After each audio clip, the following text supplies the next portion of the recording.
principal critère, probablement, ça va être banal de le dire, mais c'est quand même le contact humain. Avec les agences, il y a un gros problème, souvent, c'est qu'on nous arrose de communiquer, et manifestement, ils n'ont jamais ouvert le média auquel ils s'adressent.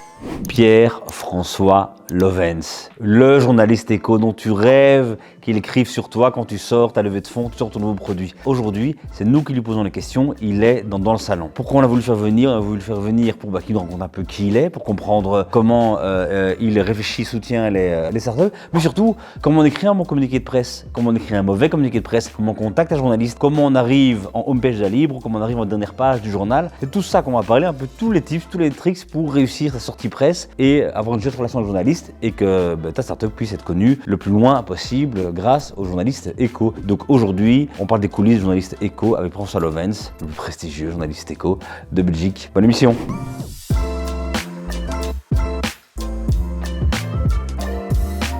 Bienvenue dans cette nouvelle émission de Dans le Salon. On est tellement chaud aujourd'hui, hein Youssef? On est très très chaud. Qu'est-ce que Youssef va dire? C'est là? Alors ça sent bon. Ça va être une dinguerie. Youssef, chaque émission commence par... Ça va être une dinguerie, je le sens, ça va être une tuerie. Il le dit, il y croit, après ça se fait. Puis François Lovens aujourd'hui parmi nous. Bonjour. Bonjour. Merci beaucoup d'être venu. Je suis ravi d'être là dans ce studio.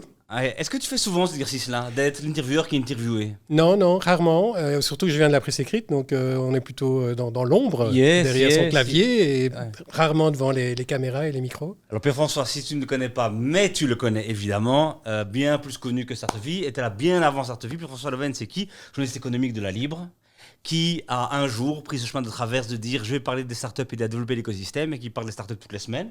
Ouais. Tous les jours, pas tout, quasi. C'est quoi ton... Il y a pas de... Oui, je travaille dans un quotidien, donc Oui. C'est en fonction d'actu. Ouais. Donc c'est vrai que c'est un rythme assez soutenu. Maintenant, il n'y a pas d'obligation de sortir un article et une info par jour. Oui. Mais c'est vrai que c'est assez soutenu. On a un supplément le week-end. Puis maintenant, avec Internet, c'est vrai que tout ça ne s'arrête jamais. Exact. Et donc, en fonction de ce que je peux savoir, envie de creuser, il y a quand même des périodes assez chaudes, il y a des périodes un peu plus calmes. Mais voilà, il n'y a pas un article par jour. Okay. Mais on pourra dire le mot beaucoup. Beaucoup d'articles qui sont une des sources principales de connaissances des startups dans l'écosystème. Si tu veux savoir ce qui se passe, évidemment, le lire, tu vas sur la Libre, regarder l'article de Pierre-François Lovens, tu ne perdras pas ton temps. L'idée de te recevoir aujourd'hui, c'était qu'en effet, tu mets en lumière plein de startups. On voulait aujourd'hui, nous, te mettre en lumière, c'est un gros mot. Évidemment qu'on a envie de te mettre en lumière, mais restons humbles. Mais on a plein de questions, évidemment, à te poser. Sur d'abord, qu'est-ce qui t'a motivé à faire ça? Qui es-tu vraiment? Mais aussi, savoir en fait, les startups, dès qu'elles ont une bonne nouvelle, rêvent de paraître dans la Libre, dans l'Éco aussi, dans d'autres journaux, mais chez toi, sous ta plume. Et en fait, on va essayer de capter aujourd'hui un peu mieux c'est quoi des relations optimales à avoir avec un journaliste, comment entretenir des chouettes relations aussi. Et on fera, et ça, j'ai déjà beaucoup ri avec ce que tu m'as envoyé, le tour qui sera anonymisé du meilleur communiqué que tu aies jamais reçu et du pire que tu aies jamais reçu. Pas pour encenser que le meilleur est défoncé, le plus mauvais, même si le plus mauvais est vraiment mauvais, mais pour capter ce qu'il faut faire quand tu as une startup que tu rédiges le communiqué. Ouais. Ça te marche comme plan de route? Très bien. Incroyable. Alors, on va commencer, Pierre-François, par cette question. Qui es-tu? Alors, qui je suis? Je suis avant tout journaliste. J'ai toujours voulu être journaliste, en fait. Donc, la seule entrave qu'il y a eu, c'est que mes parents, quand j'étais en âge d'entrer dans l'enseignement supérieur, ils se méfiaient un peu du secteur. À l'époque, déjà, le secteur était compliqué, le secteur en crise. Quoi, sérieusement, à l'époque? Oui, alors que je suis... Sans dire que ça fait longtemps. Je suis beaucoup plus vieux que toi. Donc, oui, le secteur de la presse, il est en crise depuis... On parle de la crise depuis les années 70 dans la crise, dans la presse écrite. Et alors, au moment où j'ai voulu me lancer dans un enseignement supérieur en journalisme, mes parents m'ont conseillé, pas forcé, mais conseillé d'abord de faire des études un peu sérieuses. Ah oui. Et donc, finalement, le deal, c'était que je fasse une candidature, c'est comme on appelait ça, c'est les 2 premières années d'UNIF, dans une discipline qui me permettait éventuellement de rebondir ailleurs. Ouais. Et voilà, j'ai hésité entre le droit et l'économie. Finalement, j'ai choisi l'économie parce que c'était un peu dans l'air du temps au moment où j'ai dû choisir. Puis, j'ai pris goût à l'économie. Ça, c'était le fait un peu inattendu. C'est que finalement, j'ai fait l'ensemble de mes études d'économie. C'était 5 ans. Et au bout de mes 5 ans, j'ai eu l'opportunité de travailler à l'ECO, Donc j'ai commencé, ça c'était la chance. L'Écho cherchait avant tout un économiste, quelqu'un évidemment qui voulait devenir journaliste, mais il préférait d'abord avoir quelqu'un qui avait été formé à l'économie et puis le tester pendant 6 mois, et voir s'il savait écrire, titrer, etc., plutôt que l'inverse.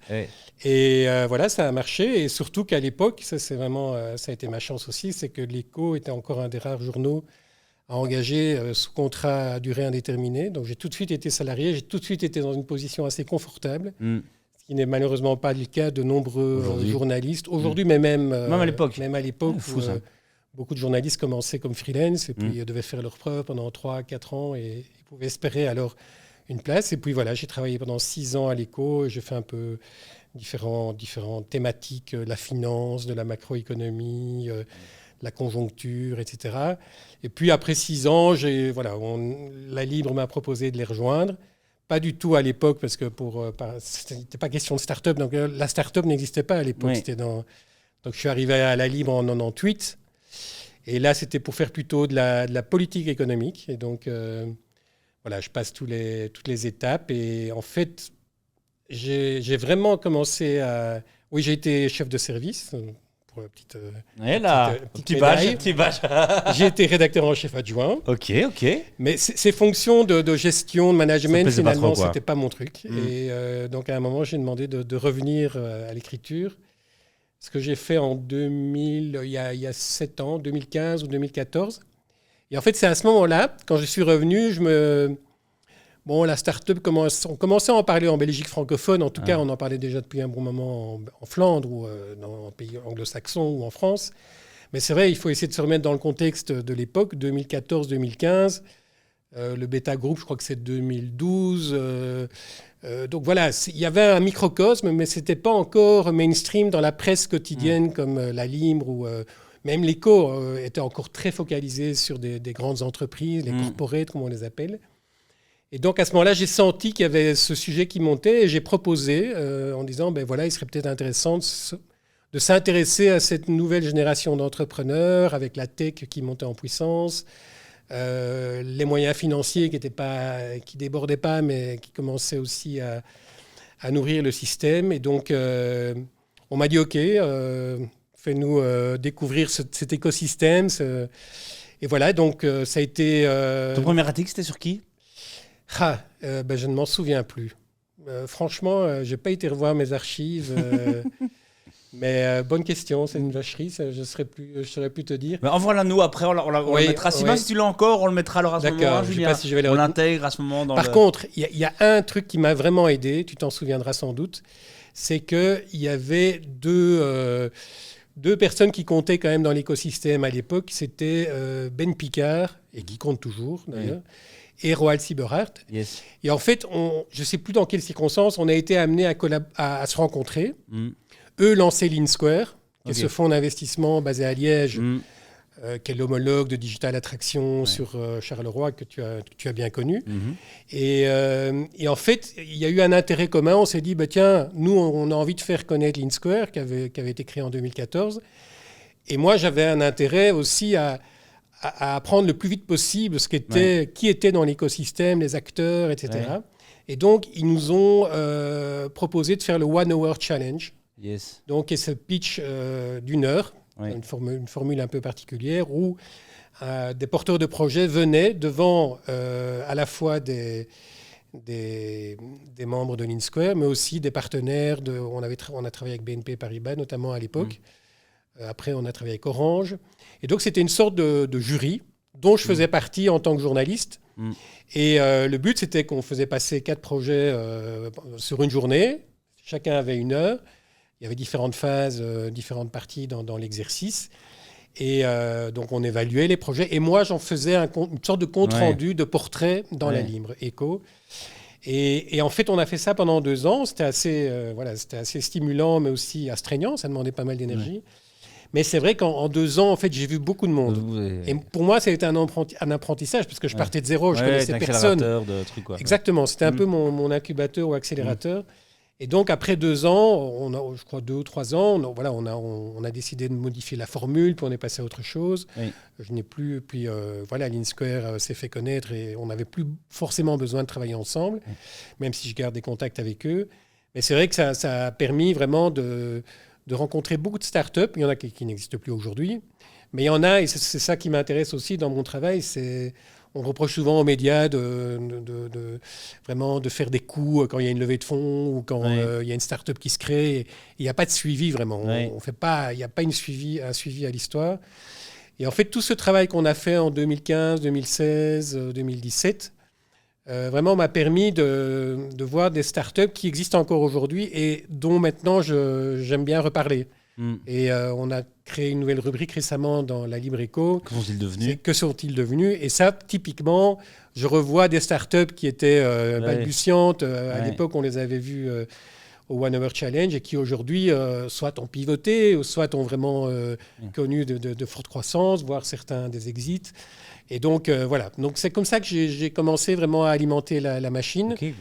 Et alors, quand tu alimentes la machine, quand tu commences à te faire connaître, à montrer surtout que tu es un média qui s'intéresse à ce milieu, ben voilà, ça alimente un cercle vertueux. Les gens viennent davantage à toi.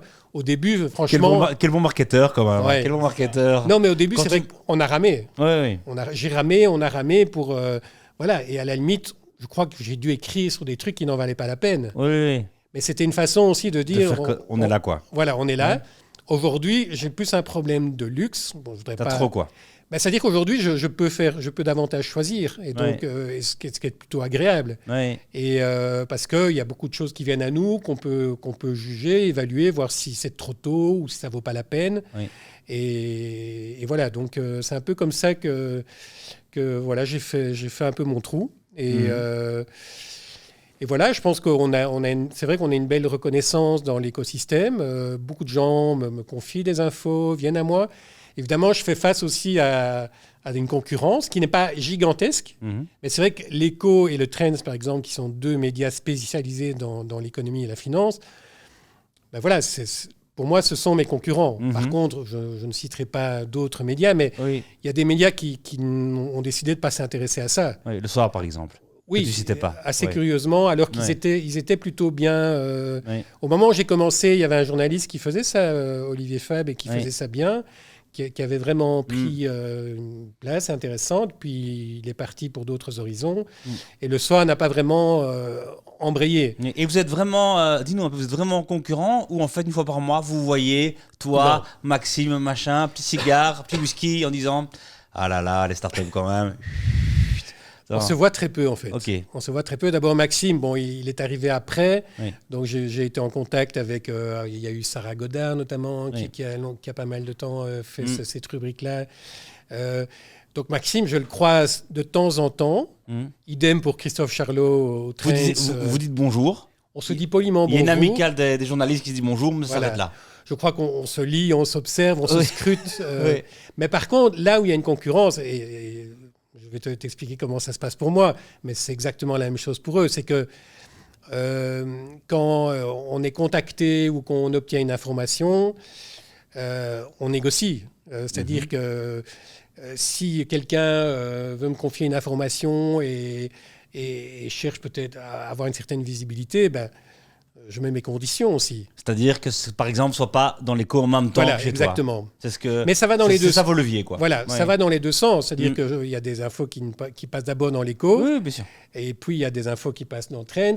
Parfois, on a des infos, par exemple, on se met d'accord sur une date de sortie ensemble, soit avec l'Écho, soit avec le Trends. Donc voilà. Mais c'est vrai que c'est stimulant aussi. Je veux dire, moi, ça me stimule effectivement de pouvoir sortir parfois des choses avant eux. Aujourd'hui, t'es le meilleur ? C'est toi le meilleur ? C'est qui Non. C'est qui ? C'est pas toi, c'est qui ? Je crois qu'on est très complémentaires. Franchement, c'est pas pour botter en touche, mais un peu quand même. Trends, d'abord, c'est un hebdomadaire, donc c'est moins évident pour eux, mais je trouve qu'ils font vraiment du bon travail. J'apprécie beaucoup Christophe. L'Écho, évidemment, est plus réactif. Je crois qu'on les titille un peu. Et qu'il y a un moment où je pense qu'ils ont un peu réagi. Enfin, ça, c'est ma perception des choses. C'est que ils ont vu qu'on commençait à leur faire de l'ombre et donc que certaines personnes venaient plus volontiers chez nous. Ouais. Et alors, ils se sont sentis, à mon avis, un peu, en disant, oui, mais nous, on est quand même le journal économique et financier de référence, donc on doit avoir quand même la primeur. Ouais. Et donc, les choses se sont un peu rééquilibrées. Mais voilà, je pense que, franchement, les gens qui lisent que la livre sont très bien informés. et les gens qui lisent l'écho vont forcément avoir pas uniquement dans les startups, mais sur beaucoup d'autres choses, sur les technologies, les innovations, etc.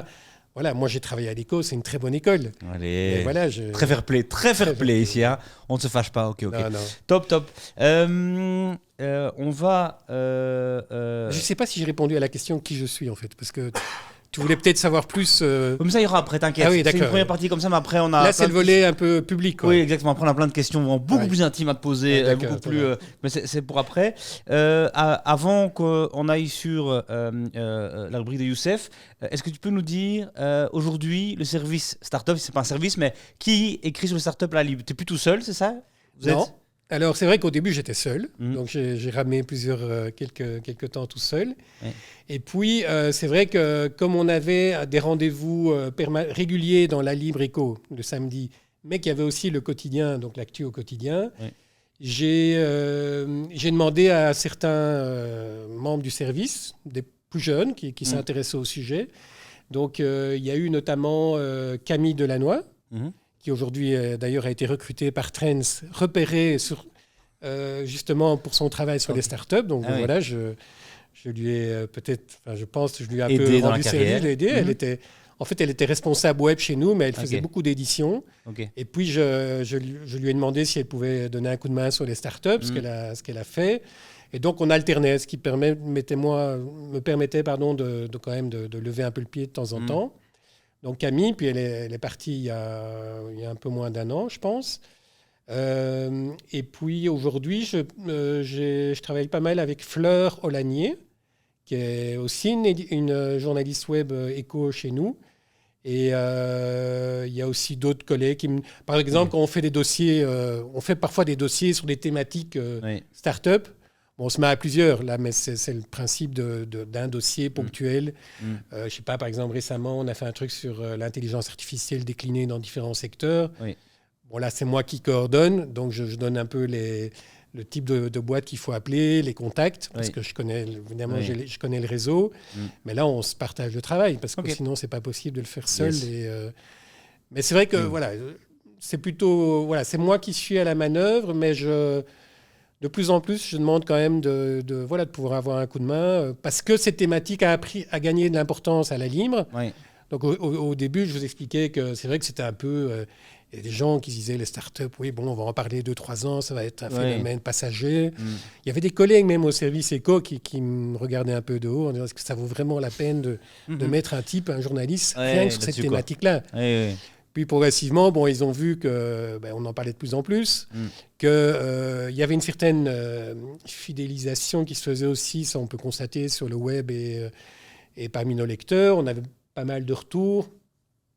Et donc voilà, aujourd'hui, je pense qu'on a conscience que c'est un domaine... On a pris une place, ce serait dommage de l'abandonner, mais ça nécessite de se remettre quand même pas mal de temps, fois en question, de renouveler un peu les formules qu'on propose et pas de pas se contenter de faire parce qu'une compétition, sur des rails. Il y a un challenge, il faut, il faut à la fin... La vidéo, par exemple, prend de plus en plus d'importance. On a pas mal travaillé avec un jeune vidéaste qui aujourd'hui travaille plus pour moi, mais qui faisait chaque semaine, quand on avait un rendez-vous start-up, qui accompagnait ça d'une chouette vidéo. On va relancer ça maintenant qu'on fait partie d'un grand groupe IPM. Il faisait partie du IPM avec LN24. Il y a des projets qui sont en discussion pour voir dans quelle mesure on ne peut pas aussi bénéficier de leur savoir-faire en termes d'audiovisuel. C'est pas encore opérationnel, mais dans les mois à venir, certainement qu'il y a des choses qui se feront. Et voilà un peu comment... moi, c'est ça qui me plaît aussi dans ce métier, c'est de pouvoir... si je faisais exactement la même chose qu'il y a 5 ans ou 6 ans quand j'ai commencé par rapport à maintenant, ce ne serait pas très... je me lasserais assez vite. Exact. Peut-être qu'un jour, je passerai à un autre sujet, je passerai des startups à quelqu'un d'autre. Les fleurs À en Fleur. Belgique. À Fleur, voilà. C'est un joli prénom, Fleur. Ah oui, c'est son prénom, pardon. Ouais. Fleur, oui. Maintenant, on arrive à la rubrique réponse en un mot. Donc, Pierre-François, tu vas devoir répondre en un seul mot. Je vais te poser plein de questions. Tu es sur le grill. On enchaîne les questions. Tu réponds en un mot. Tu es écrivain, donc tu es journaliste. Tu te casses la tête, tu me sors un mot. Et puis, voilà. Mais c'est pas oui ou non. C'est Non, un non, mot vraiment. ouais, Oui, voilà. d'accord, ok. Donc, si un enfant de 5 ans te dit qu'est-ce que tu fais au quotidien, J'écris. t'écris. Quelle qualité indispensable pour être un bon journaliste? Curieux. Comment est-ce que tu décrirais la tech en Belgique? Prometteuse. Et l'entrepreneuriat, plus généralement?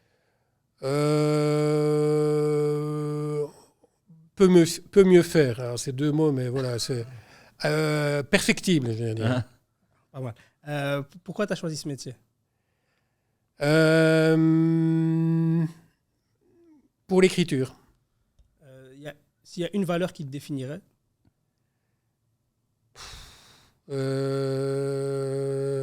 Ouverture. Ton parcours? Classique. Et un regret?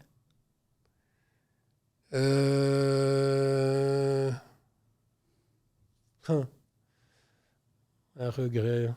J'ai pas de regret. Aucun. Parfait. Bon, aucun regret. C'était très très fluide. Position forte ici, position forte. On va parler du sujet qui nous amène ici aujourd'hui. Comment on traite avec un journaliste? Comment on arrive un jour dans la libre? Comment être trop pushy, pas assez pushy? C'est quoi le bon rythme et tout ça et tout? D'abord, est-ce que tu peux nous dire d'abord, est-ce qu'un article c'est payant? Non. Non. Ah, si tu veux le lire sur le site, tu vas devoir Oui, payer. oui, non, mais est-ce que une Une start-up non, te paye jamais, pour... Non. jamais. Ok. Jamais.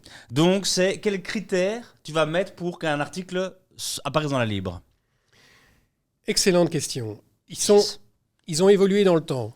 Pour revenir un peu à ce que j'expliquais précédemment, au début, quand je me suis intéressé à la thématique des startups, moi j'étais un journaliste, j'avais déjà de l'expérience, mais j'avais traité d'autres sujets dans le domaine économique, mais jamais cette thématique-là. Donc j'étais un peu vierge de connaissances. Donc je partais d'une page blanche, j'ai dû aller à la rencontre de cet écosystème startup, qui est quand même un petit monde à l'époque.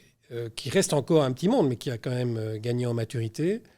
Et donc, j'étais très ouvert et je prenais beaucoup de choses. C'est-à-dire, j'étais, à la limite, toute personne qui venait vers moi, avec, bon, il fallait quand même pas me vendre n'importe quoi. Ouais. J'avais quand même mes critères journalistiques, c'est-à-dire je sais quand même, voilà, essayer de voir si c'est pas des choses qui ont déjà été faites 10 fois, s'il y a quand même une certaine rationalité derrière le projet.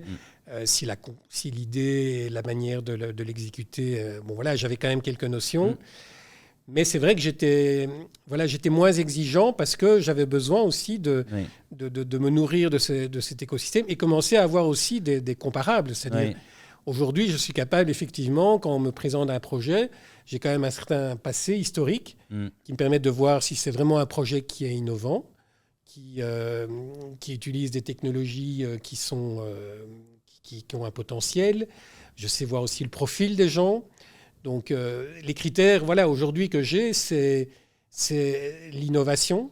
Donc, j'essaie de voir, même si je n'ai pas la prétention de tout connaître, de voir si vraiment cette notion de disruption, de voir vraiment si on vient vraiment avec un projet qui a un potentiel de trouver des clients, de trouver un marché. Et pas simplement de réinventer, je dirais, la roue ou de refaire un business qui est déjà existant. Donc ça, c'est quand même important. Mais le principal critère, probablement, ça va être banal de le dire, mais c'est quand même le contact humain. C'est la personne qui est en face de moi. Moi, à la limite, moi, mon métier de journaliste, c'est vrai que c'est l'écriture, mais finalement, c'est un peu la partie finale de mon travail, mais c'est aussi d'abord la rencontre. Et donc, moi, j'aime bien. Souvent, mes articles, j'essaie en tout cas de le faire sous forme de petites histoires. J'aime bien savoir d'où viennent les gens, ce qu'ils ont fait, comment ils sont arrivés finalement à devenir entrepreneurs. Et là, c'est en rencontrant les gens et en les écoutant et en essayant de bien comprendre ce qu'ils font avant d'arriver vraiment à leur projet d'entreprise. C'est de devoir, et puis de poser des questions plus classiques en disant, ben voilà, comment tu vas te financer, quel est ton business, ton modèle d'affaires, comment tu envisages ta boîte dans 5 ans, enfin toutes les questions un peu bateau qu'on pose quand on rencontre un entrepreneur. Mais c'est vraiment le côté humain, et c'est ce qui m'a plu d'ailleurs dans ce domaine des startups, c'est que avant, j'avais traité d'autres secteurs, notamment le secteur des télécoms, j'ai couvert aussi le secteur des médias pour la Libre, et qui sont des secteurs qui sont déjà très matures, où c'est plutôt les mauvaises nouvelles qui prenaient le dessus. Oui. Et donc, on voit des gens qui doivent se restructurer, ou qui doivent faire face à une concurrence déjà très, très vigoureuse. Et quand j'ai commencé à m'intéresser aux startups, je faisais face finalement à un milieu très positif. C'était des gens qui voulaient entreprendre, qui veulent entreprendre, parfois avec une certaine forme de naïveté, qui ont une vision assez optimiste des choses. Et donc, moi, d'ailleurs, dans le service éco à la Libre, parfois on me disait « Oui, toi, tu racontes toujours des trucs qui vont bien. » Et c'est vrai que les médias ont plutôt raconté des trucs qui vont pas bien. On parle plutôt des trains qui arrivent en retard que des trains qui arrivent à l'heure. Et donc, ce côté positif a rejailli un peu sur mon état d'esprit. Oh là là. Oui, j'aimais bien ça, et j'appréciais. Et alors, le revers de la médaille, c'est parfois, et on me fait le reproche, c'est que je suis trop gentil, je suis trop bienveillant. D'accord. Et c'est là qu'il faut garder son sens journalistique, c'est que le journaliste n'est pas là pour vendre quelque chose. Oui. Il est là pour faire connaître, pour faire découvrir. Moi, j'aime faire découvrir des gens qui entreprennent. Ça, c'est un peu le plaisir que j'ai. Mais il ne faut pas que je sois là pour vendre un truc, servir la soupe. Et peut-être que par moment, et ça, je me bats un peu la coulpe, c'est que j'ai tendance peut-être parfois à ne pas parfois aller voir un peu le revers. C'est un peu le slogan Startup Vie, c'est no bullshit. C'est-à-dire que parfois, c'est qu'on devrait peut-être être plus proche des réalités aussi de l'entrepreneur qui déguste quand même. Il y a les hauts et les bas, ils le disent tous. Il y a des succès, mais il y a des échecs terribles. Il y a je pense que tu as déjà fait des Startup Vie là-dessus, sur des gens qui ont des burn-out, qui craquent et peut-être que je manque un peu parfois de montrer un peu ce visage-là aussi de l'écosystème. Parce qu'on est entraîné un peu dans le côté un peu entrepreneurial qui fait que tout le monde est beau et tout le monde est gentil. Yes. Et ça, voilà, je dois un peu lutter contre ça. Il y a un défaut aussi du côté, évidemment, écosystème, qui adore se raconter dans tous les sens quand ça va bien, et qui se cache. Moi, le premier, quand j'ai ma boîte avant, évidemment que je veux te contacter quand tout va bien, quand tout va mal. Si un journaliste t'appelle, je vais peut-être me cacher ou pas décrocher. Donc ça, c'est des deux côtés. Mais donc, je reviens, humain, ok, innovation. Mais des humains chouettes, innovation, il y en a pas mal. Mais comment j'arrive de la page 45 de la Libre à la page 1, et c'est quoi qui te fait dire, allez, là je publie, j'y vais, il y a... Est-ce qu'il faut te connaître depuis longtemps, tu vois? Est-ce que comment ça se passe pour... est-ce qu'il faut passer par des agences? En fait, c'est que les agences qui maintenant...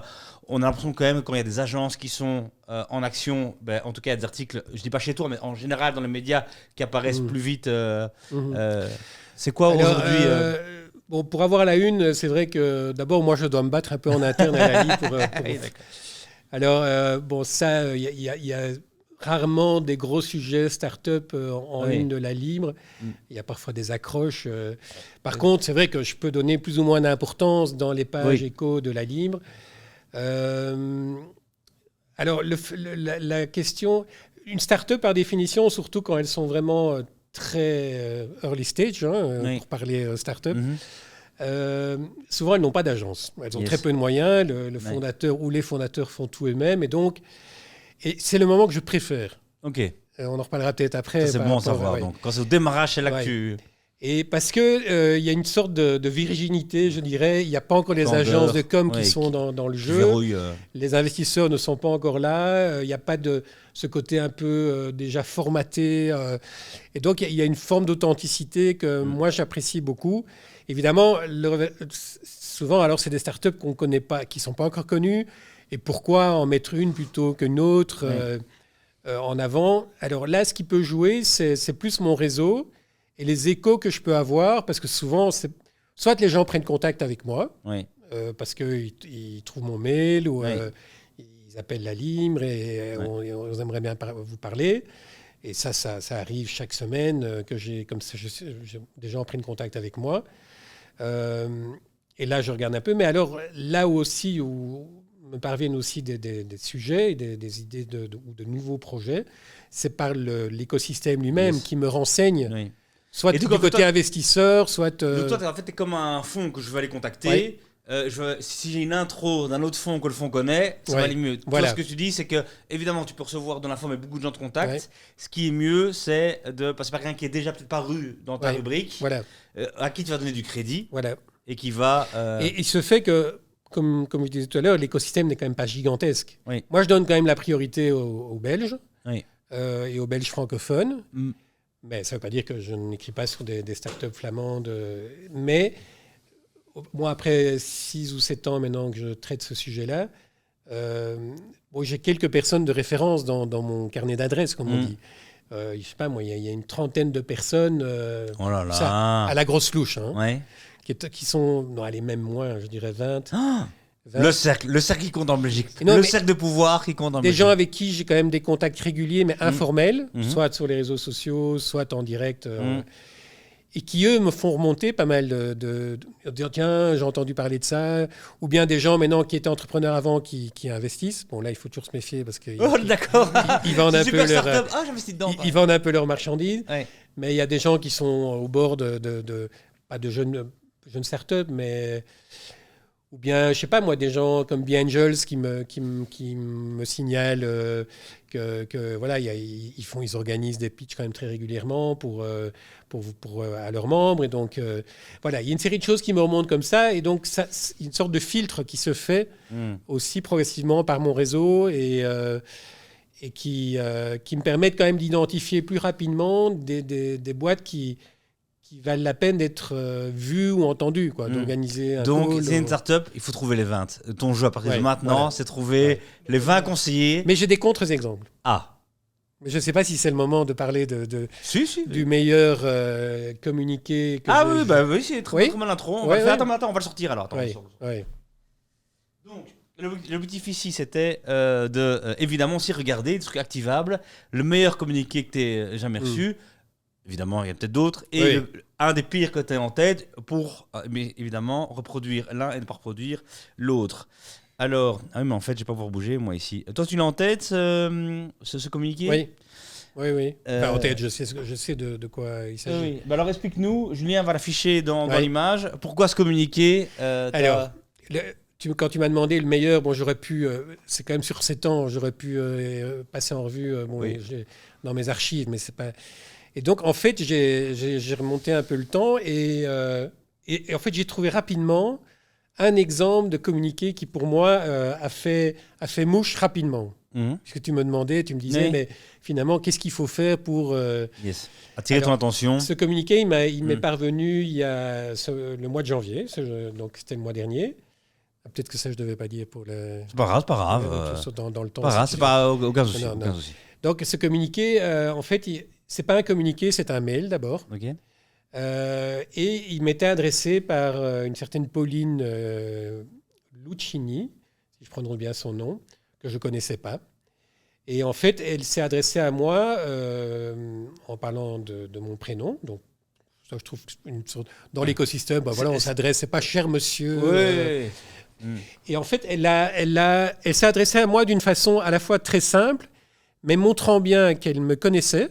Alors, c'est pas pour... je ne veux pas faire de mon nez, mais avec les agences, il y a un gros problème, souvent, c'est qu'on nous arrose de communiquer, et manifestement, ils n'ont jamais ouvert le média auquel ils s'adressent.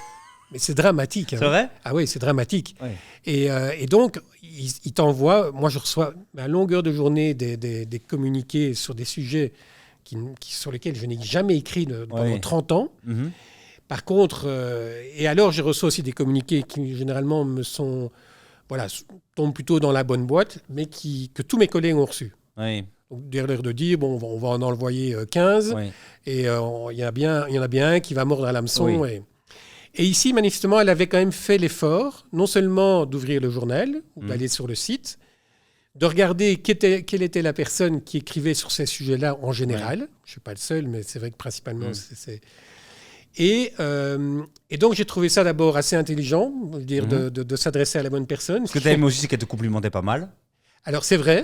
Oui, c'est vrai. Ça, je me suis dit, ça doit aussi plaire. Non, elle a dit, alors ça, c'est peut-être que je suis tombé dans le piège, mais elle disait, effectivement, je m'adresse à vous parce que j'aime bien la manière dont vous parlez des startups. Et donc, je m'adresse à vous, sous-entendu, pour l'instant, voilà, a priori, je n'ai pas écrit à quelqu'un d'autre. Donc, il y avait une forme de personnalisation. Alors, c'est vrai qu'il y avait le côté un peu égo. Hein, donc, évidemment, ça joue. Ça joue. Une femme qui s'adresse à toi, qui te dit j'aime bien ce que vous faites et j'aimerais beaucoup vous rencontrer. Hein. Non, mais ce qu'il y a, c'est que dans la deuxième phrase, elle disait qu'elle faisait ça avec son copain. Donc, il y avait aucune ambiguïté, c'est pas ça que tu évoques. Qui s'appelle James. Enfin, je passe. Et puis, elle, en moins d'une page, parce que c'est un mail, hein, mais j'ai imprimé après, elle m'a raconté leur histoire. Donc, elle m'a raconté qu'ils étaient en couple depuis 11 ans, qu'ils venaient de Bastogne, qu'ils avaient fait d'abord un bac à Namur en gestion. Et puis, voilà, et puis ils ont été à Solvay, ils ont fait un master en gestion. Et puis, elle m'a expliqué la problématique à laquelle ils étaient confrontés pendant qu'ils vivaient en couple dans un appartement à Bruxelles. Et tout ça pour m'amener à leur start-up. Pourquoi ils avaient créé Clean and Pure, parce que c'est le nom de la start-up, Clean and Pure, qui a été créée en septembre, donc elle a quelques mois.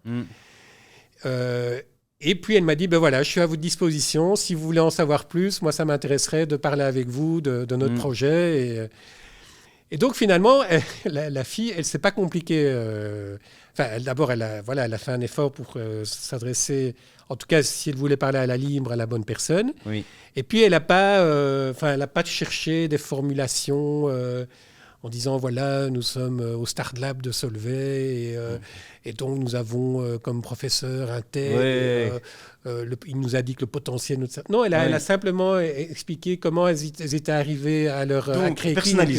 Personnalisé. Et donc, comme tu le dis, mais parce que c'est pas la folie quand même, les gars, donnez-vous un petit peu quand même. Hein. Personnaliser des mails, c'est pas, elle n'a pas envoyé de boîte de chocolat, c'est personnaliser le mail, on peut tous le faire. Faire montrer que c'est pas le même mail envoyé à 50 personnes, comme quoi on va chercher un client, ça ne dira pas le contraire. Personnaliser les choses, raconter l'histoire qui amène, plutôt que mettre tous les noms de faux advisors, professeurs qui ont suivi de loin, qui disent quelque chose. Et ça... Oui, parce que je suis convaincu que si une agence de com avait fait un communiqué sur base de ce que Pauline et James m'avaient expliqué simplement dans leur mail, je ne suis pas sûr que je l'aurais regardé. Et là, en fait, je me suis dit, tiens, finalement, c'est très simple. Parce que, en plus, leur boîte, honnêtement, quand j'ai lu leur projet, j'y croyais à moitié. Bon, en gros, ils proposent un système de box, donc c'est B2C, qui est toujours casse-gueule en Belgique. C'est un système de box à des produits d'hygiène. Donc, en fait, ils se sont rendus compte que quand ils vivaient en couple, parce qu'ils ont d'abord travaillé dans des boîtes de consultants chacun, ils n'avaient pas le temps vraiment de faire c'était toujours la course. Et ils se rendaient compte qu'à un moment, il n'y avait plus de papier toilette chez eux, il n'y avait plus de poudre à lessiver, et que ce sont des produits d'hygiène qui sont essentiels, de base, mais auxquels on ne pense jamais. Et quand on doit faire nos courses, tu penses plus à chercher à bouffer, à ne pas oublier tes chopes et éventuellement ton dentifrice, mais tu ne penses pas forcément à prendre le desktop pour le WC. Et en plus, c'est des produits encombrants. Hein. Tu vas dans un discounter, là, tu prends des papiers toilettes, mais ça prend de la place. Si tu as un vélo... Mais tu es devenu cliente, en fait, non ? Non, je ne suis pas devenu client, parce que pour l'instant, ils ont commencé... En tout cas, ça a marché, ce mail. Ils ont commencé sur Bruxelles, moi je suis hors Bruxelles, mais je pense que je suis pas sûr que leur projet va marcher, mais en tout cas la manière dont ils l'ont vendu, je trouvais ça pas mal. Ça c'est hyper intéressant que tu dis, hein. Donc tu n'étais pas sûr que ça marche, mais tu trouves que le trajet vaut déjà la peine. Exactement. Et ça c'est quand même important, hein. Donc on ne doit pas avoir levé 100 millions pour apparaître dans le journal. On peut même, si le projet peut avoir un doute, l'histoire pourra gagner sur le... Alors je me suis pas contenté évidemment de leur mail, donc je les ai appelés. Bien sûr. Et on a organisé un call. Et donc, il y avait déjà beaucoup de choses dans le mail, en fait. Hein. Je me suis rendu compte que c'était déjà, finalement, leur petite histoire tenait pas mal la route. Bon, il fallait réécrire. Et puis, le call a permis voilà, que moi, je leur pose certaines questions, que je les teste un peu par rapport à...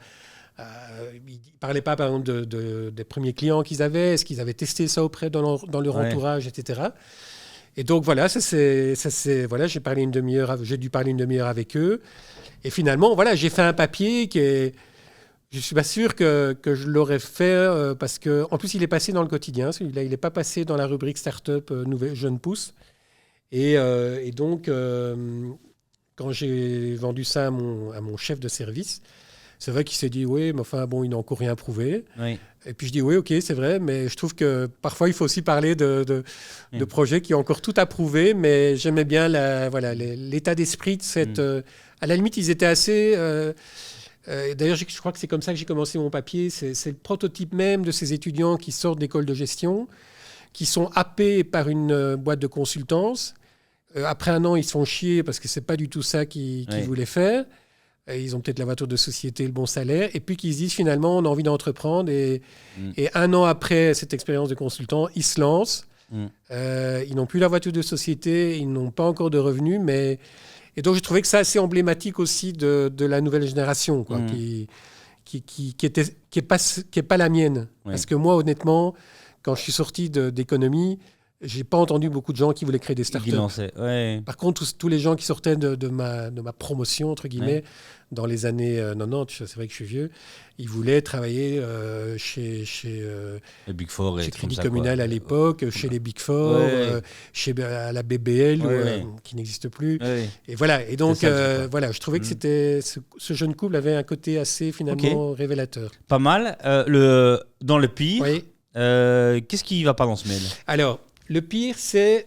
je peux dire le nom, oui. Oui, c'est ça qu'ils voient, moi. Oui, en fait, c'est une start-up qui s'appelle HelloSafe, sur laquelle je n'ai jamais écrit, et qui utilise une technique que d'autres utilisent, mais qui a ses limites, quand ce n'est pas bien fait.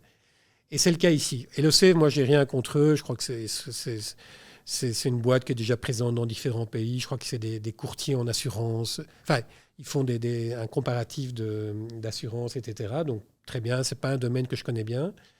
Mais pour faire parler d'eux, ils font du content marketing. Donc, ils font des études régulièrement. Il y a d'autres boîtes qui font ça. Sortlist faisait beaucoup ça à un moment. Mais elle le faisait bien. Je trouvais qu'ils le faisaient bien. Peut-être qu'ils abusaient à un moment. Mais ici, en fait, ils avaient fait une étude. Ils en ont fait plusieurs. Ils en envoient, à mon avis, tous les 3 mois, ils envoient des études. Ce qui est une façon de faire parler de sa boîte. Mais ici, ils avaient envoyé une étude le titre m'a tout de suite attiré. Donc, c'était sur les meilleures villes pour entreprendre en Belgique, pour les startups en Belgique. Et donc, les 11 meilleures villes. Alors, d'abord, ça, c'est le genre de titre qui va très bien marcher sur les sites Internet. Ça va cliquer. Donc, je me dis, tiens, un article vite fait, Donc, je regarde l'étude. J'annonce le sujet le matin en disant, oui, j'ai peut-être un truc qui pourrait être intéressant. Et puis, je me rends compte en regardant l'étude que l'étude est assez superficielle. Et que, bon, voilà, il y a cette ville flamande qui, sur les 11 qui arrive parmi... Bon, c'est pas une surprise, c'est conforme à ce qu'on pense. Compte tenu des poids des écosystèmes en Belgique. Donc, ça conforte un peu l'idée qu'on a, ce qu'on sait. Et puis, dans les villes du côté francophone, je me rends compte que Louvain-la-Neuve n'est pas dedans. Or, il se fait que j'habite à côté de Louvain-la-Neuve, que, à moins d'être vraiment sur une autre planète, on sait que Louvain-la-Neuve est un écosystème important et que Louvain-la-Neuve est devenue une ville, qu'on le veuille ou non. C'est la dernière ville créée en Belgique, à ma connaissance. Et que, comme tu le sais, le poids du Brabant wallon dans le taux de création de start-up est particulièrement important. Tout ne se fait pas à Louvain-la-Neuve, mais Louvain-la-Neuve est un peu l'épicentre en termes de... Enfin, il y a des grosses boîtes. Il ne fût-ce que Odoo s'est installé à Louvain-la-Neuve. Je ne sais pas moi, des Clue Points ou maintenant des hippies. Tout ça se trouve à Louvain-la-Neuve. Et donc, je me dis, c'est quand même bizarre que Louvain-la-Neuve ne soit pas dedans.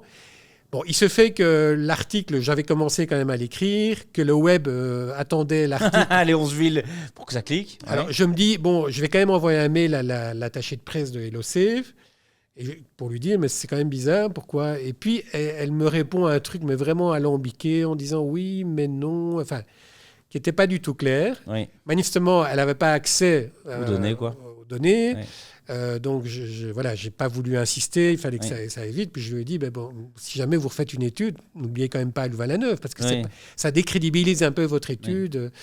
Et, mais alors, là où je m'en veux un peu, c'est quand même que j'ai fait un article sur le web. Ok. Mais j'ai mentionné le fait que Il manquait Louvain. on pouvait quand même s'étonner qu'il manquait Louvain-la-Neuve, mais le papier n'est pas passé dans le print. Ok. Mais est-ce qu'on peut aussi voir quand même dans ce... Et donc voilà, ça c'est vraiment le type du communiqué un peu racoleur qui est donc en termes de marketing, il faut que ce soit bien fait. Oui. Déjà, si on peut mettre bonjour et un prénom, ce serait sympa. Oui. Là, c'est bonjour dans ces études, il n'y a rien, sinon c'est vraiment, peut-être à la flamande, je ne sais pas, mais c'est vraiment bonjour dans ces études et on te tabasse les chiffres comme ça. Si toi qui aimes bien le relationnel, bon ben là, on n'a rien. Mais donc on a fait le content marketing, donc quand il est bien fait, ça peut aider à passer quelque chose. Avoir un article qui plaît pour le web. Oui. Putaclic, c'est quoi qu'il faut? Tu vois, c'est les 11 machins, les top 10, des trucs comme ça. Alors moi, je suis un peu vieille école parce que je viens un peu la tradition de l'écrit. Okay. Et moi, je ne fonctionne pas trop sur le côté putaclic. Maintenant, on a, au sein de toutes les rédactions, on a une pression qui est mise pour effectivement avoir des titres accrocheurs. Yes. Moi, je ne suis pas du genre à écrire des titres super accrocheurs. Donc, ce qui se passe souvent, c'est qu'on réécrit pour le web partout. Pour le web, alors moi je demande, et ça se fait généralement comme ça, on demande quand même qu'il y ait une concertation avec l'auteur, le journaliste qui écrit à l'origine le papier. Oui. Parfois on ne le fait pas et ça se fait un peu derrière notre dos, ça je trouve ça dommage. Mais souvent il y a une discussion avec nos éditeurs web pour dire oui, ton titre c'est quand même un peu mou, ça va pas trop cliquer. Oui. Est-ce que si je mets ça, est-ce que tu es OK? Alors on se met d'accord. Voilà, c'est une pratique, je pense qu'effectivement. Et si je veux, si je rêve qu'un article passe dans ton journal dans une semaine, quand est-ce que je te contacte? C'est quoi le meilleur canal? LinkedIn, un mail? Alors ça arrive quand même assez souvent, surtout pour les levées de fonds. Embargo.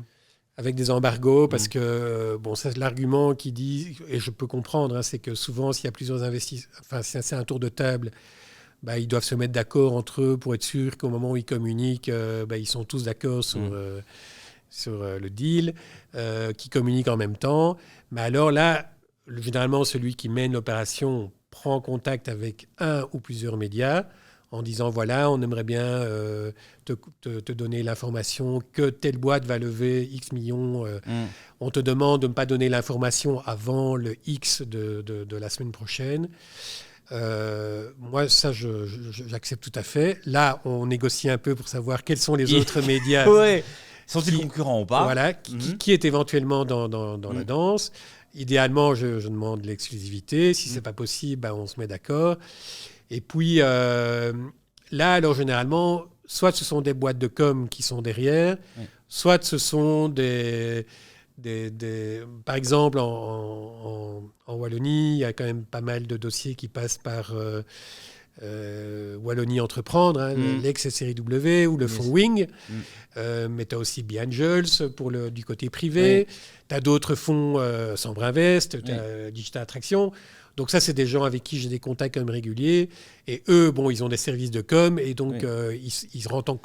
mais je suis une start-up, excuse-moi, j'ai mal formulé la question, mais je suis une start-up. Du côté start-up. Oui, je dois te contacter une semaine avant, 4 jours avant. C'est quoi le timing qui est le tien? Moi, honnêtement, une semaine avant, c'est plutôt l'idéal. Une semaine avant, par mail, par LinkedIn? On a bien compris qu'il fallait mieux la ref de quelqu'un en plus pour appuyer, mais c'est quoi le meilleur canal? Par mail ou LinkedIn, c'est les deux. Tu as identifié. Okay. Généralement, Twitter, Facebook, ça tu oublies. TikTok aussi, je ne suis pas sur TikTok. Par contre, Instagram, on n'a jamais fait. Mais donc il faudrait faire un DM sur Instagram. Mais donc LinkedIn et mail, je te contacte, tu ne réponds pas. Qu'est-ce que je fais? Parce que le gros sujet qui existe quand même, c'est nous, on veut que ça sorte.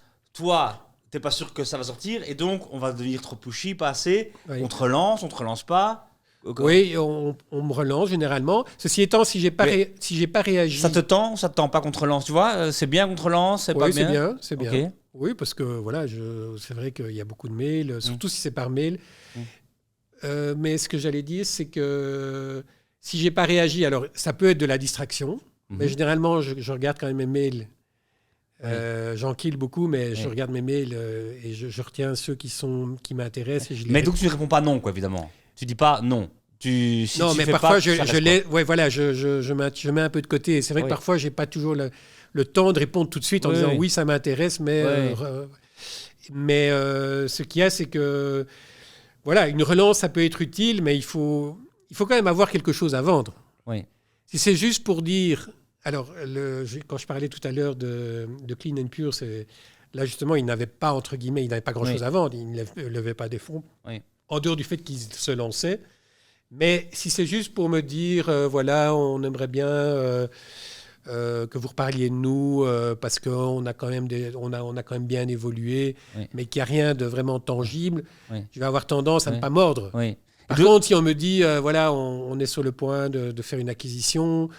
ou bien on boucle une levée de fonds, forcément, ça va plus retenir mon attention. Levée, acquisition, gros client. Gros client, oui. Lancement de nouveaux pays. Oui, voilà. Il faut quand même une accroche d'actu.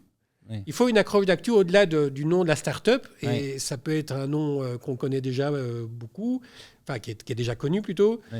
Mais il faut quand même que moi, je suis dans l'actu. Je ne suis pas juste pour rappeler à mon public, à mes internautes ou à mes lecteurs qu'ils existent. Oui.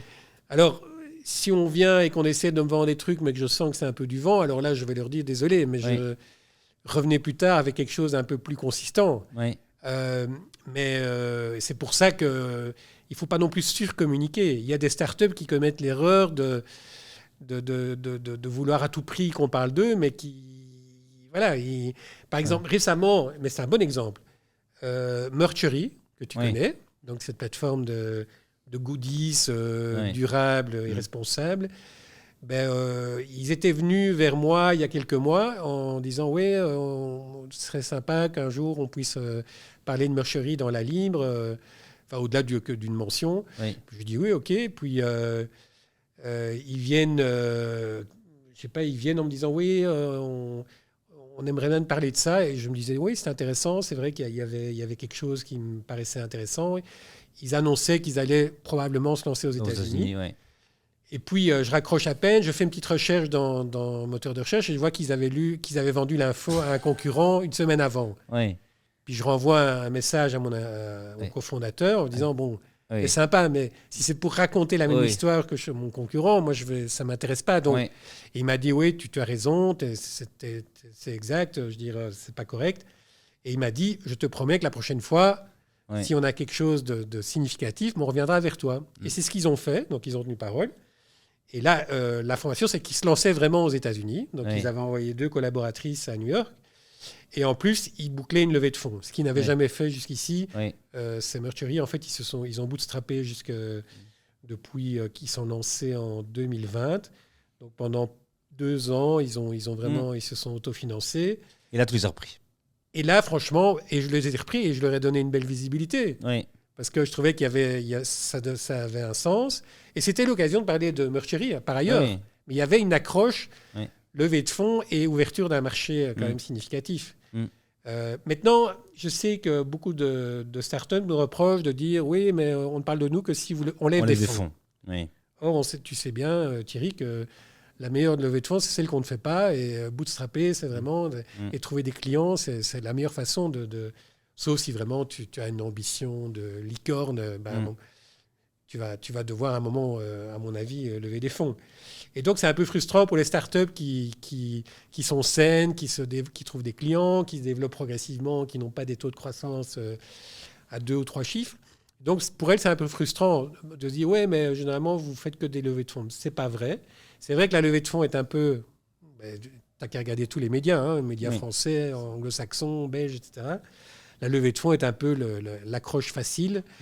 Mais je pense qu'il y a d'autres... tu as cité des exemples, mais une ouverture d'un marché, un nouveau produit, je dirais juste, ou un pivot, ou voilà, donc je crois qu'il y a moyen de créer des opportunités, mais quand elles sont vraiment réelles, quoi. Et il faut pas vendre du bullshit, ou sinon... voilà, je risque d'en faire une brève ou rien du tout. Oui.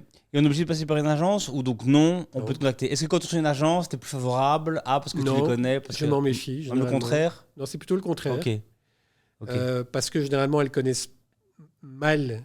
Oui. Je vais parler de manière générale. Hein. Oui. Il y a des exceptions, mais elles connaissent mal les médias auxquels elles s'adressent. Et ça, je trouve Mm. que c'est une faute vraiment Oui. professionnelle. je veux dire. Oui. Elles connaissent mal le milieu. Et elles connaissent mal le marché sur lequel elles évoluent, qui sont concurrents, par exemple, Oui. les médias qui qui suivent les startups, etc. Donc moi, je m'en méfie. Et souvent, alors, ce sont des communiqués vraiment, c'est des copier-coller, je dirais. Ils prennent une petite côte du CEO, Oui. une côte d'un investisseur. Oui. Et puis, bon, c'est propre et c'est propre, hein, Thierry, comme tu dis souvent. Et mais ça n'a pas d'âme, c'est un peu standardisé, voilà, c'est insipide. Et donc, je m'en méfie. Maintenant, il y a quelques boîtes, après quelques années, qui sont devenues spécialisées dans le domaine de l'innovation, de la tech, Oui. des startups, et généralement, elles font bien leur boulot. Mm. Et donc, mais elles sont quand même pas légion. Hein. À mon avis, elles se comptent sur les doigts d'une main. C'est qui la meilleure agence? Je ne saurais pas dire lesquelles sont les meilleures, mais il y a quelques boîtes qui font bien leur boulot. Talkie Walkie, mais je ne sais plus si c'est Walkie Talkie. Oui, pareil, mais on voit. Oui. Il y a, mais voilà, je connais plus les noms en fait des gens dans les agences. des gens des agences C'est que ça. les noms Ouais. des agences. Ok, donc te contacter c'est possible, Ouais. mais De bien choisir son agence si on passe par une agence. Oui, bien choisir, en effet, pas facile. Toutes les villes tout le moment de la ville d'entreprise, si c'est un vrai moment important, peuvent Voilà. être communiqués, ou si c'est avant, il y a une histoire à raconter. Voilà. On peut te relancer. Ouais. Pas être trop poussé, on peut te relancer.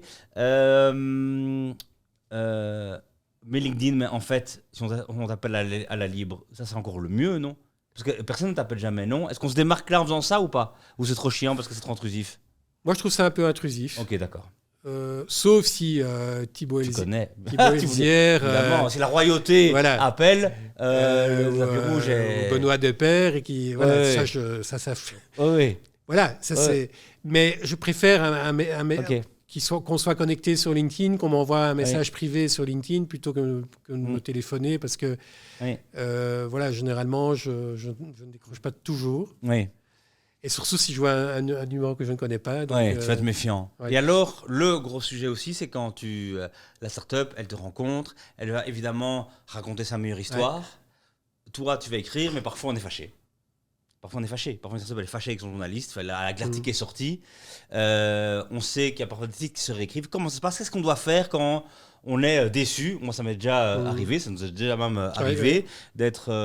moi, évidemment, je fais tout ce qu'il ne faut pas. J'appelle énervé. Donc, ce n'est évidemment pas ça que je te conseillerais de faire. Mais qu'est-ce qu'il faut faire quand on estime, à juste titre ou pas, mais tu vois, que ça ne correspond pas à pas ce qu'on a raconté, mais même ce qu'on est en train de vivre? Qu'est-ce qu'on doit faire, sachant que évidemment on doit essayer de pas cramer la relation. Mais voilà, qu'est-ce que toi tu conseilles de faire? Alors je vais te dire, ça m'arrive rarement, c'est un peu prétentieux, parce que je suis assez gentil avec les startups. Donc, mais non, mais moi je trouve que ça doit aller dans les deux sens. Il n'y a pas de raison que le journaliste soit comme ça. D'abord, je peux avoir fait une erreur de fond, ou bien avoir effectivement pas bien compris ce que la start-up, enfin son positionnement, le marché, la cible, d'avoir trahi un peu le message qu'elle m'a fait passer, ou bien d'avoir mis le doigt sur quelque chose qui ne plaît pas. Oui, ça c'est autre chose. Alors ça, c'est mon travail plus critique. Oui. Moi, je trouve que c'est... Alors là, je trouve qu'on peut retéléphoner. Ok. Parce que généralement, on a eu un contact. Au moment, avant d'écrire l'article, moi, je contacte les gens. Je fais pas, soit je les rencontre, soit on se parle par vidéo interposée ou par téléphone. Mais je trouve ça normal qu'il y ait un retour, positif ou négatif. Donc là, je trouve qu'elle peut me téléphoner, me rappeler ou m'envoyer un mail en disant, voilà, j'ai un problème avec l'article qui est paru ce matin, est-ce que vous pouvez me rappeler? Et franchement, je ne me cache pas à ce moment-là. Je sais pas, parce que justement, moi, je me fais quand même. C'est important de suivre une start-up dans la durée. Moi, j'aime pas juste parler d'une start-up Et puis, voilà, basta. Mm. Parce que sinon, c'est ne raconter que des belles histoires. Je veux dire.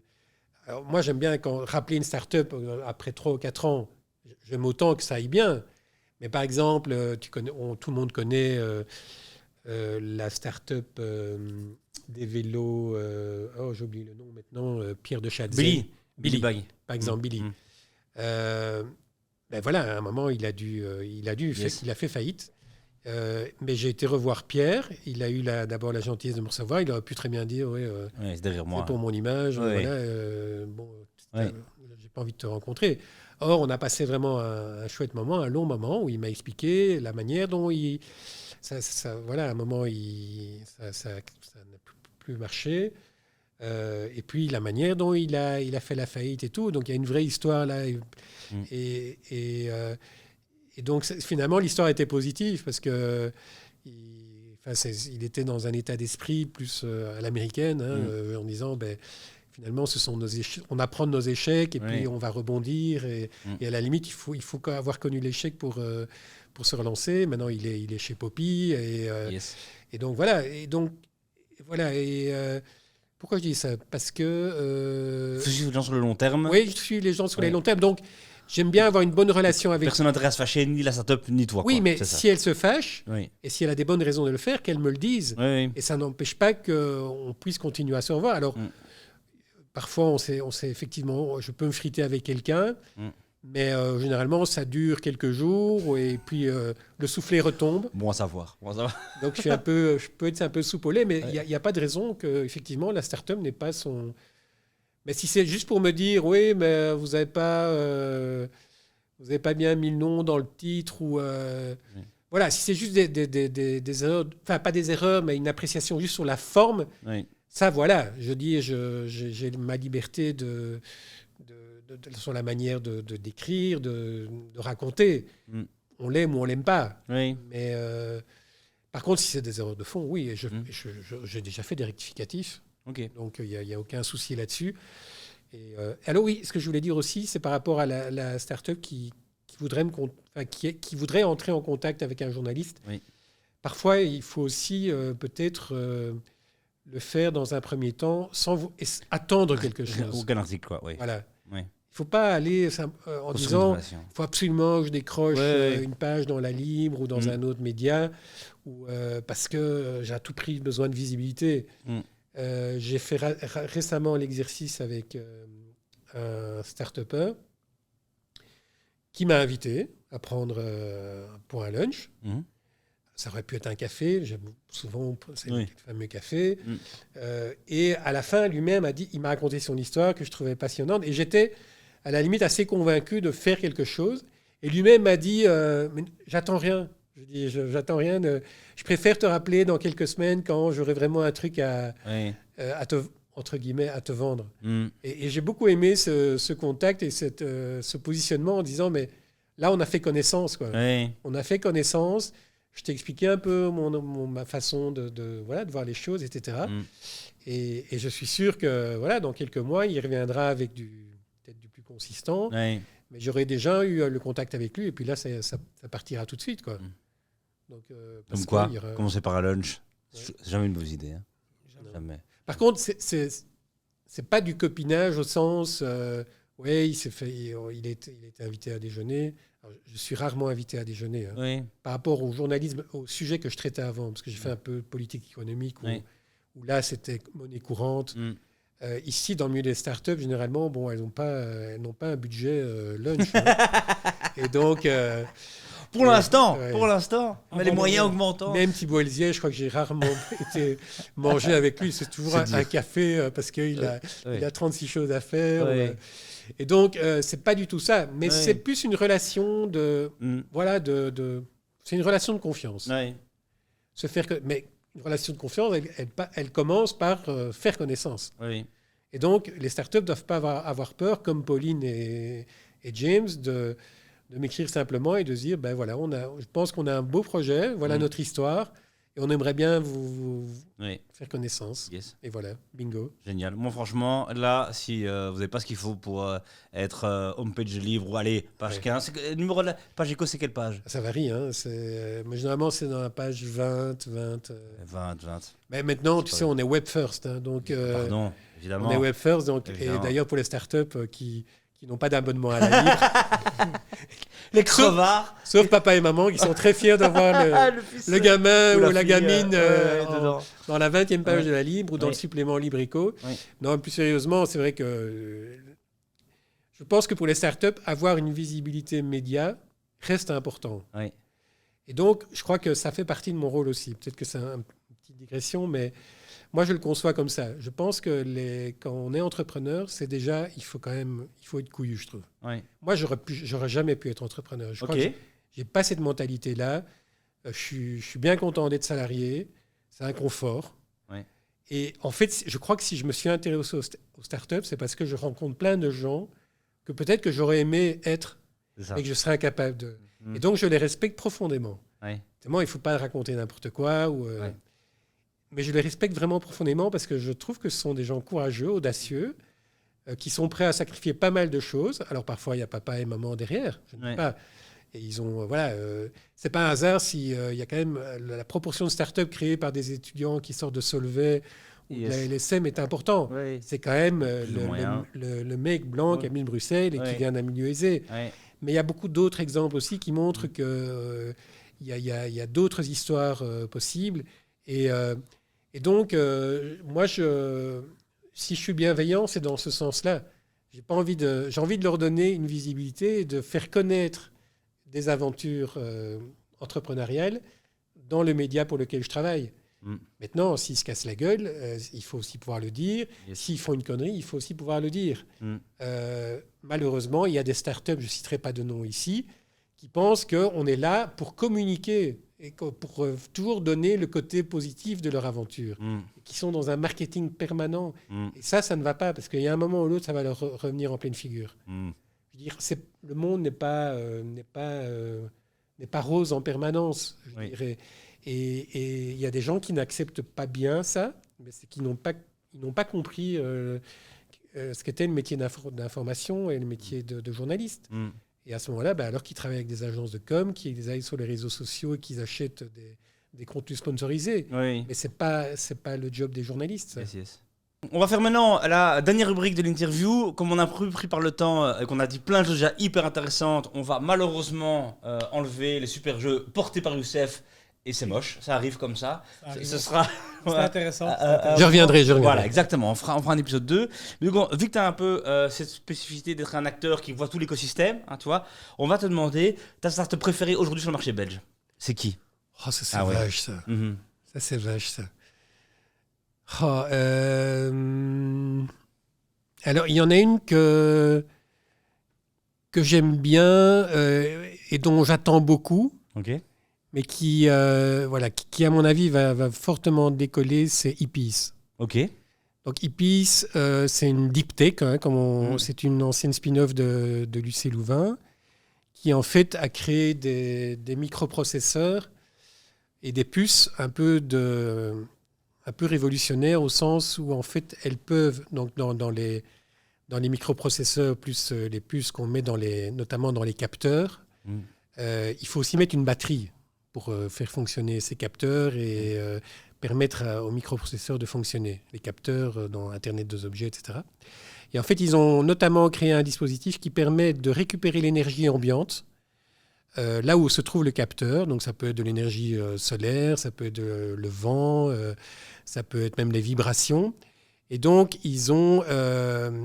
ça rend, si tu veux, la batterie et le capteur autonomes. Et ils ont vraiment, ça a pris des années de recherche, de développement. Ils se sont lancés il y a quelques années, ils ont reçu le soutien notamment du WING, du fonds WING, du fonds du numérique. Okay. Et en fait, je les ai croisés plusieurs fois au CES de Las Vegas et je les ai revus ici en janvier. Et tu vois l'évolution. Et là, je vois une évolution et je vois qu'ils sont sur le point vraiment de commencer à signer des très gros contrats, à ma connaissance. Enfin, voilà. Cool. Donc, c'est une de celles que j'aime bien. Oui. Chez les jeunes, quel team t'as rencontré? Quel entrepreneuse t'as rencontré il y a pas longtemps? Tu dis, mais waouh, je sais pas le projet, mais il y a quelque chose, quoi. Là. Ouais.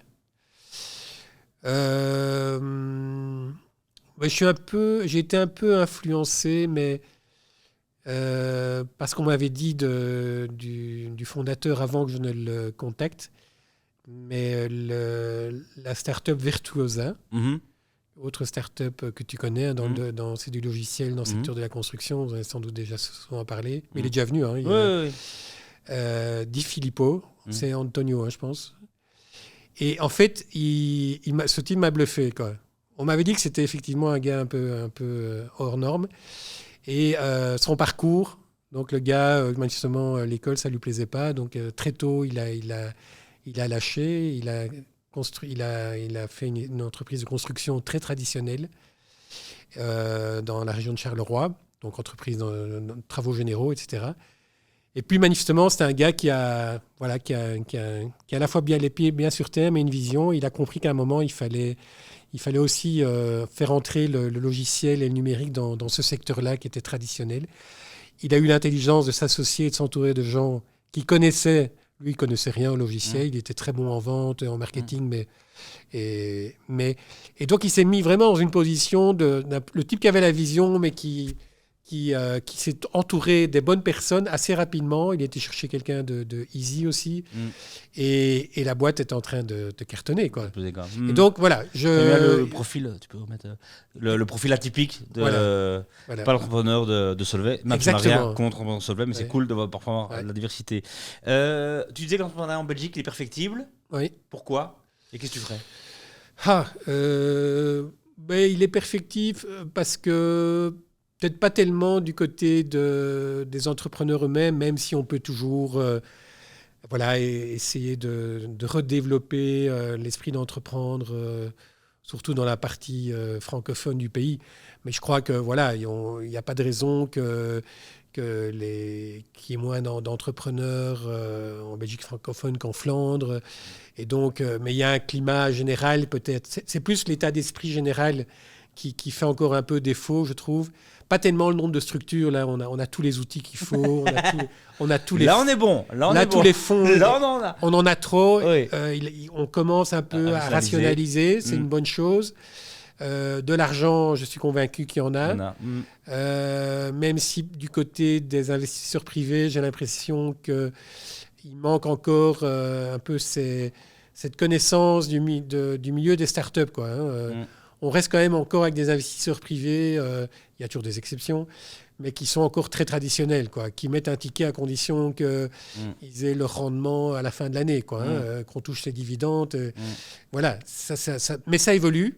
C'est pour ça que je dis que c'est perfectible, c'est-à-dire que les choses évoluent, mais on doit aller plus loin. Donc voilà, je crois que c'est plus un cadre général, un état d'esprit général où on devrait peut-être aussi être un peu plus fier des réussites, moins stigmatiser ceux qui se plantent. Récemment, il y a eu, pour ne pas la citer, Cowboy qui est dans une position un peu où ils doivent à nouveau lever des fonds parce qu'ils sont dans un business vraiment à la fois compliqué sur un marché concurrentiel. C'est du hardware, c'est très compliqué. Mais il faut quand même admettre qu'ils ont fait un truc quand même de ouf. Le Revélo, c'est quand même en très peu de temps. Et il y a eu un déchaînement suite à certaines informations parues dans la presse où on sentait vraiment toute une partie des gens qui n'attendaient qu'une chose, c'est que Cowboy se plante. Yes. Tout simplement parce qu'on retrouvait deux des fondateurs de Cowboy dans une précédente aventure Take It Easy. Que Take It Easy s'était planté et soi-disant, ils avaient laissé... des millions d'euros sur le carreau et que maintenant ils lèvent des fonds et donc ils lèvent des fonds à perte. Enfin, je trouvais que c'était un état d'esprit très négatif et qui était assez symptomatique un peu de ce qu'on ressent encore trop en Belgique francophone. Et donc voilà, ça j'aimerais que ça change. Maintenant, ça ne veut pas dire qu'on ne doit pas être exigeant et vraiment attentif à la manière dont, quand on relève des fonds, comment ces fonds sont gérés. Yes. Et voilà. Donc la dernière question que j'avais pour toi, c'était vraiment si toi ou quelqu'un d'autre devait recommencer un business en 2023, Est-ce que tu as une petite idée du niche ou un angle d'attaque? Alors, c'est une bonne question, mais je vais un peu répondre de façon un peu détournée. Moi, je suis pas un entrepreneur, donc je suis pas là pour dire plutôt j'investirais plutôt là-dedans, je me lancerais plutôt là-dedans que dans. Du coup, je crois que c'est vraiment ça, c'est le propre des entrepreneurs justement d'identifier, si tu veux, les cibles, les marchés potentiellement intéressants. Mais non, pour quand même donner un élément de réponse, il me semble que les domaines de la mobilité et les domaines de l'énergie sont deux domaines qui, moi, ce qu'on appelle les climate tech. Oui. Donc, c'est des domaines vers lesquels je m'orienterai plus naturellement. Mais de là à te dire ce que je ferais dans ces domaines-là, c'est encore autre chose.